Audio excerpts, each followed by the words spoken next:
Hey there, friends. Meteorologist Shane Smith here with you. It is Monday, June 30th, 2025. We are wrapping up the month and about to head into July.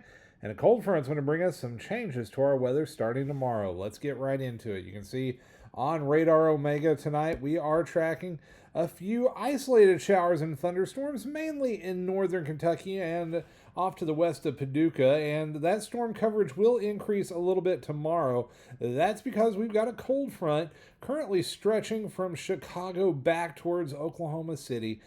This is not a super strong cold front, but it is going to be cool enough air to help spark off some thunderstorms and also really knock those humidity levels down as we go into the middle of the week. So if you've been tired of the heat and humidity, a little bit of a break is heading our way. But before we get there, we do have some thunderstorms to get through and the potential for some heavy rain. You can see about half the state, pretty much from I-65 eastward, is under a marginal risk of excessive rainfall tomorrow, with far eastern Kentucky being under a slight risk. That's at least a 15% chance of flash flooding inducing rains tomorrow, anywhere within that yellow zone. That does include places like Pikeville, Hazard, and Moorhead.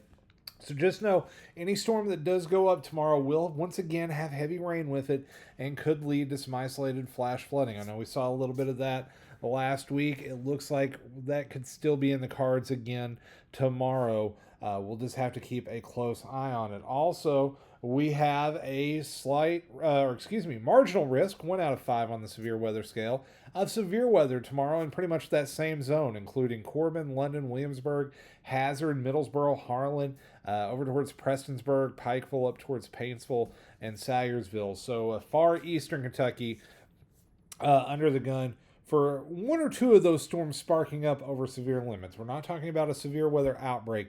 We're talking about isolated severe thunderstorms. Remember, a severe thunderstorm has 58 miles per hour wind or 1 inch diameter hail. Those are the two criteria that can cause a thunderstorm to be severe. We will take a look at the temperatures real quick because I think that's going to be the bigger story ahead of, or behind this front, I should say, as we're going to see those thermometers come down quite a bit. We're going to wake up in the low to mid 70s tomorrow. Still kind of humid out there, but we're only topping out low to mid 80s. In fact, I think a lot of places in eastern Kentucky may struggle to hit the 80 mark because of that rain tomorrow and that increase of cloud cover. Then as we go into Wednesday, we dry things out, wake up in the upper 80s, or excuse me, upper 60s. We're going to top out in the lower 80s. So it's going to feel a little bit more mild across the state. I think we'll go probably right around 80 or so for that high.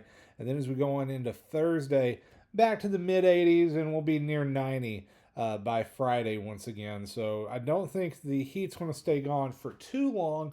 Just the humidity levels are not going to be as high. And then we're back to the full on 90s just in time for the weekend. Although, at least right now, not looking incredibly active. Let's take you through the short term with the high resolution rapid refresh model. You'll see it's trying to pop in a line of thunderstorms moving west to east across the state early tomorrow morning. That should be near the I-65 corridor around 6 o'clock East Coast time, 5 o'clock Central time, near Covington and Lexington, just in time for the morning rush. And a few of those storms will move into eastern Kentucky during the afternoon hours. We'll likely see a second round develop. That's the potential where we could have the severe thunderstorms in eastern Kentucky tomorrow during the afternoon and early evening. I'm watching that time frame from about noon to 8 o'clock tomorrow as the best chance of severe weather in far eastern Kentucky.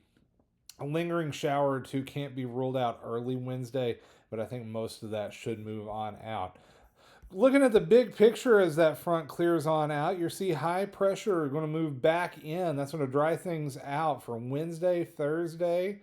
Could see a pop-up thunderstorm or two on Thursday and a small chance on the 4th of July on Friday, but you'll notice that area of high pressure is going to be centered just off to our east. So that means those rain chances really, really small. We're talking about 10% or so for the 4th of July. And then as we go into the weekend, small chance of a pop-up storm or two. We'll have to watch that northwest flow for that. Could get a little bit of something coming in that way. And I think next week turns a little bit more active as we start to dig a few fronts into the region during the week next week. Not a ton of activity, but probably 2 or 3 small fronts that could spark off some heavy rain inducing thunderstorms. Let's take a look at that temperature trend from the GFS model, though. You'll notice highs tomorrow in London, low 80s both Wednesday or Tuesday and Wednesday, mid 80s on Thursday, near 90 for the 4th of July on Friday, and low 90s through the weekend. We should be into the mid 80s this time of year, so we're going to be a little bit above average for some of that. But notice that cool down as we head towards next weekend. Don't know if we'll go quite that cool, but it is something to keep an eye on with all those fronts diving in from the northwest. The pattern continues to remain a bit unsettled and a bit unusual, so that is something we're going to keep a close eye on. Thanks again for stopping by. I'm meteorologist Shane Smith. You can catch my forecast on Facebook and on YouTube. Be sure to hit that like and subscribe button, and I'll bring you the latest information about weather, mainly focused here in Eastern Kentucky, but covering a good chunk of the Bluegrass. So until next time, friends, take care, stay weather aware. We'll see you then. Bye-bye now.